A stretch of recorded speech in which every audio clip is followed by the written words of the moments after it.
దావీదు రాజు ఇశ్రాయేలును ఏకం చేసిన ఒక గొప్ప యోధుడు. ఒకప్పుడు సింహాలను గొల్యాతును ఓడించిన ఆ చేతులు హ్మ్. ఇప్పుడు ఇప్పుడు వృద్ధాప్యంలో ఉన్నాయి.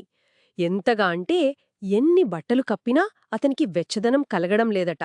ఇది ఒక శక్తివంతమైన రాజు చివరి రోజుల్లోని మానవ బలహీనతకు హ్మ్. ఒక శక్తివంతమైన చిత్రం కదా. అవును. ఇది కేవలం శారీరక బలహీనత మాత్రమే కాదు. రాజు బలహీనపడడం అంటే రాజ్యంలో ఒక అధికార శూన్యత ఏర్పడుతుంది. అందరి మదిలోనూ ఒకటే ప్రశ్న. దావీదు తర్వాత ఎవరు? సరిగ్గా ఈ అనిశ్చితి ఒక వారసత్వ సంక్షోభానికి దారితీస్తోంది. అవును, ఇక్కడే మనం రాజులు మొదటి గ్రంథం మొదటి అధ్యాయంలోకి వెళ్తున్నాం. ఇది కేవలం ఒక పాత కథ కాదు. ఇది అధికారం కోసం జరిగిన ఒక రాజకీయ చదరంగం, కుటుంబ డ్రామా, ఎత్తుకు పై ఎత్తులు.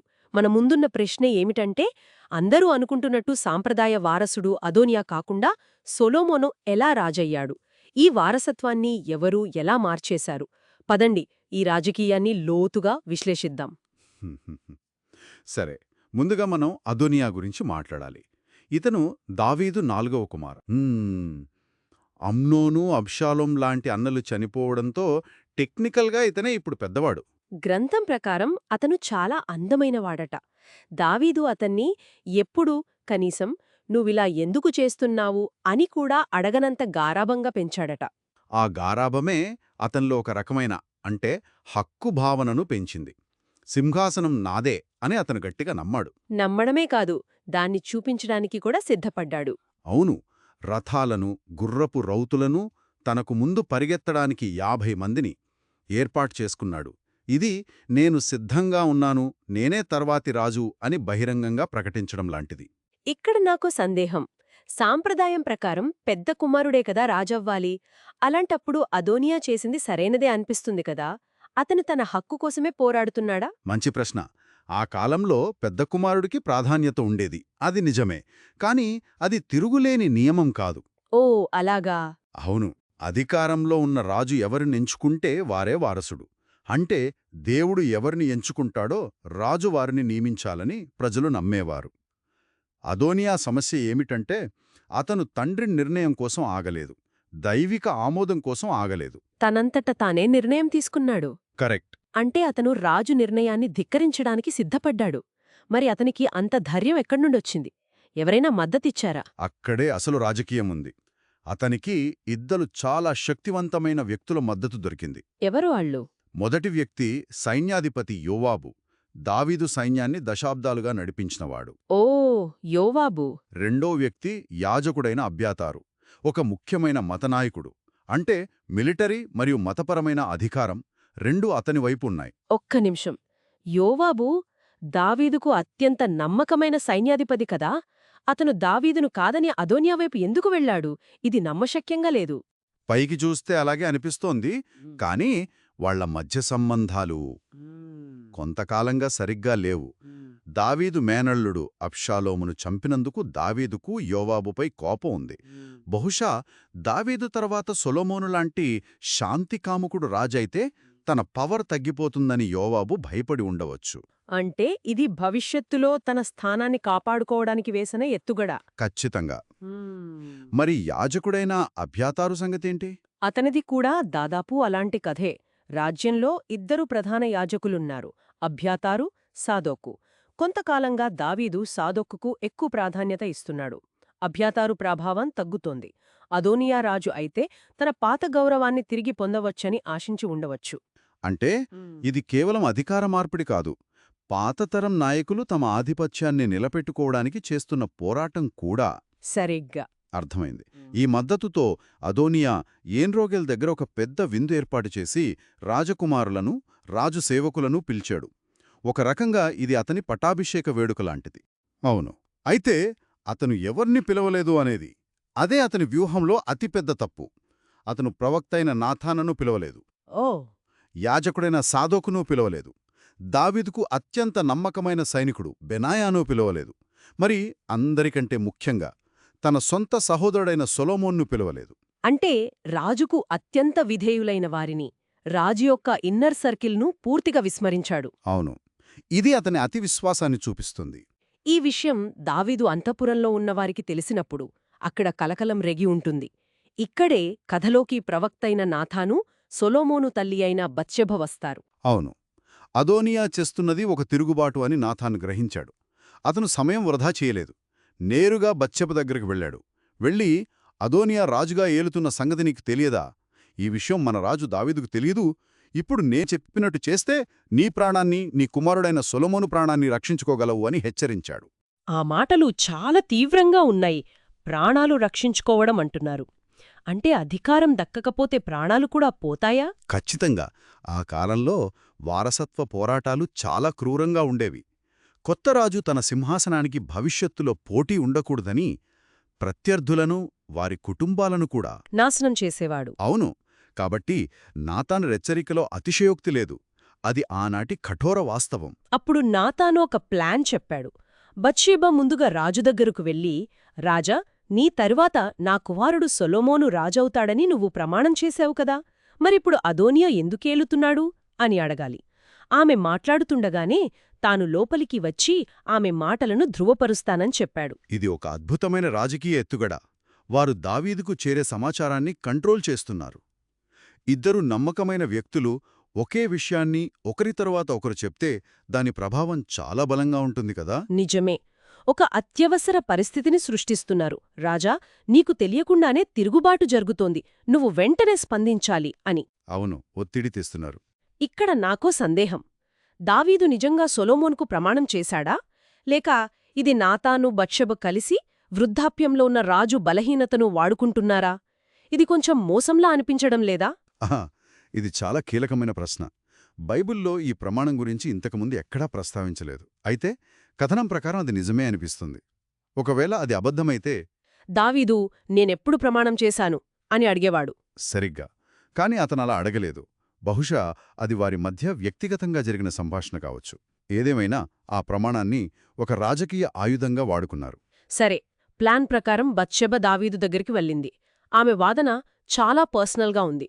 నువ్వు నిర్ణయం తీసుకోకపోతే నీవు చనిపోయిన తర్వాత నన్నూ నా కుమారుణ్ణి అపరాధులుగా చూస్తారు అని చెప్పింది. అంటే వారి ప్రాణాలకు ముప్పుందని సూటిగా చెప్పింది.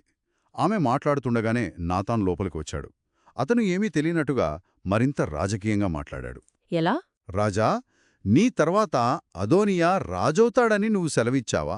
ఎందుకంటే అతను పెద్ద విందు చేసుకుంటూ రాజైన అదోనియా చిరంజీవి అగునుగాక అని నినాదాలు చేస్తున్నారు అని అడిగాడు. ఆ తర్వాత చాలా తెలివిగా ఆ విందుకు పిలవని ముఖ్యమైన వ్యక్తుల జాబితాను చెప్పాడు. నన్ను, సాదోకును, బెనాయాను, నీ సేవకుడైన సొలొమోనును పిలవలేదు అని చెప్పడం ద్వారా ఇది రాజ్యద్రోహుల కూటమి అని పరోక్షంగా రాజుకు చెప్పాడు. ఇప్పుడు దావీదు పరిస్థితి. ఒకవైపు భార్య ప్రాణభయంతో వేడుకుంటోంది, మరోవైపు నమ్మకమైన ప్రవక్త తిరుగుబాటు గురించి నివేదిస్తున్నాడు. అతని శారీరక బలహీనతను పక్కనపెట్టి అతనిలోని రాజు మేల్కొన్నాడు. అవును, ఆ వృద్ధసింహం చివరిసారిగా గర్జించింది. అతను వెంటనే బత్షెబను మళ్లీ పిలిపించి ఆమెతో ప్రమాణం చేశాడు. ఏమిటని? యెహోవా జీవము తోడు, నీ కుమారుడైన సొలొమోను నా తరువాత ఏలువాడై నా సింహాసనం మీద ఆసీనుడగునని నేను నీకు ప్రమాణం చేసిన దానిని ఈరోజే నిలబెట్టుకుంటాను. ఒకే ఒక్క రాజశాసనంతో అదోనియా ఆటకు దావీదు చెక్ పెట్టాడు. ఆ తర్వాత సంఘటనలు చాలా వేగంగా జరిగాయి. దావీదు సాదోకును, నాతానును, బెనాయానును పిలిపించి స్పష్టమైన ఆదేశాలిచ్చాడు. సొలొమోనును తన స్వంత కంచరగాడిద మీద ఎక్కించి గిహోనుకు తీసుకువెళ్ళాలి. ఇక్కడ ప్రతీది ఒక సింబల్. రాజు యొక్క కంచెరగాడిద మీద ప్రయాణించడమంటే వారసుడుగా అఫీషియల్ గుర్తింపు. ఆ ప్రదేశం గిహోను. అది యెరూషలేము దగ్గర ఒక బహిరంగ ప్రదేశం. ఇది అదోనియా యొక్క రహస్య విందుకు పూర్తి విరుద్ధం. ఇది ఒక అధికారిక, బహిరంగ, చట్టబద్ధమైన పట్టాభిషేకం. ఆ దృశ్యాన్ని ఊహించుకోండి. ఒకవైపు యెరూషలేములో సొలొమోను పట్టాభిషేకం ఇంత ఘనంగా జరుగుతుంటే, అసలు ఈ గొడవకు కారణమైన అదోనియా, అతని మద్దతుదారులేం చేస్తున్నారు? వాళ్ళు ఏండ్రోగేలు దగ్గర విందు చేసుకుంటూ తమ విజయం ఖాయమనుకుంటున్నారు. అప్పుడే వారికి పట్టణంలో నుండి పెద్ద శబ్దం వినిపించింది. సైన్యాధిపతి యోవాబు, జీవితాంతం యుద్ధభూమిలో బాకాల శబ్దాలు విన్నవాడు, ఆ బాకానాదం విని పట్టణంలో ఈ అల్లరేమిటి అని అడిగాడు. అతని అనుభవానికి ఆ శబ్దమేదో తేడాగా అనిపించింది. కరెక్ట్. ఆ సమయంలోనే యోనాతాను అక్కడికి పరుగెత్తుకుంటూ వచ్చాడు. అదోనియా అతన్ని చూసి, లోపలికి రా, శుభవార్త తెచ్చుంటావు అని ఆశగా అన్నాడు. కాని యోనాతాను వారికి చేదు వార్తను చెప్పాడు. నిజముగా మన రాజు దావీదు సొలొమోనును రాజుగా నియమించాడు. అయ్యో! యోనాతాను వారికి జరిగినదంతా పూసగుచ్చినట్టి చెప్పాడు. సొలొమోను పట్టాభిషేకం, ప్రజల సంబరాలు, అన్నింటికన్నా ముఖ్యంగా రాజు సేవకులు కూడా దావీదును అభినందించారు. దావీదు స్వయంగా తన మంచం మీద నుండే దేవునికి కృతజ్ఞతలు తెలిపాడు అని కూడా చెప్పాడు. ఈ ఒక్క మాటతో అదోనియా తిరుగుబాటుకు చట్టబద్ధత పూర్తిగా పోయింది. ఆ వార్త వినగానే విందుశాలలోని వాతావరణం ఎలా మారిపోయి ఉంటుందో. అవును, అదోనియాను నమ్మి వచ్చిన వారందరూ భయంతో వణికిపోయారు. తాము తప్పుడు పక్షాన ఉన్నామని గ్రహించారు. ఇంకేముంది, ఒక్కొక్కరూ తమ దారినే తాము లేచి వెళ్ళిపోయారు. నిమిషాల క్రితం సంబరాలతో నిండిన ఆ విందుశాల క్షణాల్లో ఖాళీ అయిపోయింది. ఇక అదోనియా పరిస్థితి దయనీయంగా మారింది. సొలొమోను తనను చంపేస్తాడని భయపడి పారిపోయి బలిపీఠం దగ్గరకు వెళ్లి దాని కొమ్ములను పట్టుకున్నాడు. దీని అర్థమేమిటి? ఆ కాలంలో బలిపీఠం దేవుని సన్నిధికి చిహ్నం. దాని కొమ్ములు పట్టుకోవడం అంటే నేను దేవుని ఆశ్రయం కోరుతున్నాను, ఇక్కడ నన్ను చంపొద్దు అని చెప్పడం. అది ఒక రకమైన పవిత్రమైన అభయం కోరడం లాంటిది. కొత్తగా రాజైన సొలొమోను ఎలా స్పందించాడు? వెంటనే తన ప్రత్యర్థిని చంపేసి ముప్పును తొలగించుకోవచ్చు కదా. ఇక్కడే సొలొమోను యొక్క వివేకం బయటపడుతుంది. అతను ఒక పరిణతి చెందిన రాజులా ఆలోచించాడు. ఒక షరతులతో కూడిన క్షమాభిక్షను ప్రకటించాడు. అతడు తను యోగ్యునిగా అగుపరుచుకునే ఎడల అతని తల వెండ్రుకల్లో ఒకటైననూ క్రింద పడదుగాని అతని ఎందు దౌష్ట్యము కనబడిన ఎడల అతనికి మరణశిక్ష వచ్చును. అంటే నువ్వు మంచిగా ఉంటే నిన్ను ఏమీ చెయ్యను, కాని మళ్లీ కుట్రలు చేస్తే మాత్రం చస్తావు అని స్పష్టమైన వార్నింగిచ్చాడు. సరిగ్గా ఈ ఒక్క నిర్ణయంతో సొలొమోను చాలా విషయాలు సాధించాడు. 1 దయగల రాజుగా పేరు తెచ్చుకున్నాడు. 2 మతపరమైన కట్టుబాట్లను గౌరవించాడు. 3 అదోనియాను చంపకుండానే అతన్ని తన పూర్తి కంట్రోల్లో ఉంచుకున్నాడు. ఇది అద్భుతమైన రాజనీతి. కాబట్టి ఈ మొత్తం సంఘటనని చూస్తే ఒక రాజ్యం యొక్క భవిష్యత్తు యుద్ధభూమిలో కాదు, ఒక వృద్ధరాజు పడకగదిలో కొన్ని గంటల వ్యవధిలో జరిగిన వేగవంతమైన రాజకీయ చర్యల ద్వారా నిర్ణయించబడింది. ఖచ్చితంగా ఈ కథ చట్టబద్ధత అంటే లెజిటిమేసీ యొక్క శక్తిని మనకు చూపిస్తుంది. అదోనియాకు సైనిక మతపరమైన మద్దతు ఉంది, కాని సొలొమోనుకు అంతకంటే శక్తివంతమైనది ఉంది. ఏమిటది? అధికారంలో ఉన్న రాజు దావీదు యొక్క ఆమోదం. ఆ ఆమోదం బహిరంగమైన వెంటనే అది తిరుగులేనిదిగా మారింది. అధికారమనేది కేవలం బలప్రదర్శన కాదు, చట్టబద్ధత మీద ఎంతగా ఆధారపడి ఉంటుందో ఇది స్పష్టం చేస్తుంది. చివరిగా యింగేవారి కోసం ఒక ఆలోచన. సొలొమోను తన ప్రత్యర్థి అయిన అదోనియాను క్షమించినట్టు కనిపించినా, నీలో తప్పు కనిపిస్తే చస్తావు అని ఒక కత్తిని అతని తలమీద వేలాడదీశాడు. దీన్ని మనం దయా అని పిలవాలా, లేక తెలివైన రాజకీయ హెచ్చరిక అని పిలవాలా? అది 2. అధికారాన్ని నిలబెట్టుకోవడంలో దయా మరియు ముప్పు 2 ఎంత ముఖ్యమో ఇది చూపిస్తుంది. ప్రత్యర్థులను పూర్తిగా నాశనం చేయకుండా వారిని ఒక హెచ్చరిక నీడలో ఉంచడం ద్వారా కూడా అధికారాన్ని ఎలా నిలబెట్టుకోవచ్చో ఇది మనకు చెబుతుంది. ఇది నాయకత్వానికి ఒక ఆసక్తికరమైన పాఠం కదా.